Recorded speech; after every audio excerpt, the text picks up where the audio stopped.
तो जय हिंद दोस्तों, कैसे हैं आप सब। उम्मीद करता हूँ आप सभी लोग अच्छे होंगे। तो दोस्तों आज की इस वीडियो में हम जानने वाले हैं कि आखिर रफीगंज रेल हादसा कैसे हुआ था, किसकी गलती थी, किसके कारण चलते ये हादसा हुआ।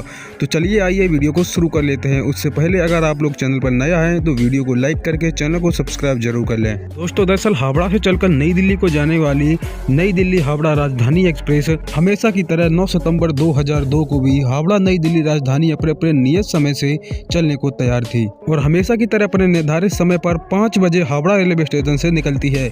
इस ट्रेन में करीब 528 यात्री उसके समेत करीब रेलवे कर्मचारियों को मिलाकर कुल 550 यात्री इस ट्रेन में सवार थे। अब हावड़ा रेलवे स्टेशन से जैसे ही ये ट्रेन निकलती है तो धीरे धीरे अपनी रफ्तार पकड़ना शुरू कर देती है।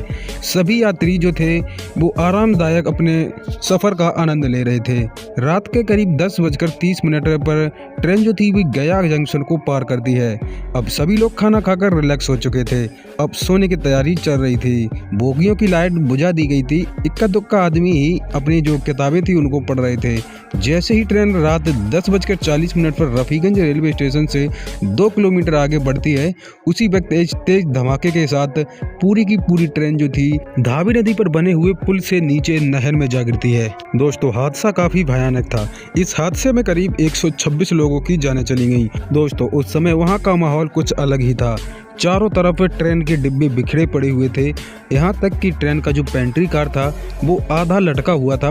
ट्रेन का जो पुल था उससे नीचे आधा ट्रेन ऊपर और आधी ट्रेन नीचे पानी में गिरी हुई थी। ये अच्छी बात थी कि उस समय नदी में ज़्यादा पानी नहीं था। जो ट्रेन थी वो उसके जो किनारे जो बालू थी उन्हीं के ऊपर रखी हुई थी और जो डब्बे थे वो एक के ऊपर एक ऊपर रखे हुए थे। अब आखिर इस हादसे में किसकी गलती थी, किसके चलते ये हादसा हुआ, इसकी जांच पड़ताल करने के लिए रेलवे की टीम लग गई और इसमें करीब ये बात निकलकर सामने आई कि इस पर लापरवाही समेत साजिश भी रची गई थी। क्योंकि दोस्तों उस समय जो पुल पर जो फिश प्लेटें लगी हुई थी, यानी कि जो ट्रैक में फिश प्लेटें लगी होती हैं वो फिश प्लेटें गायब थी।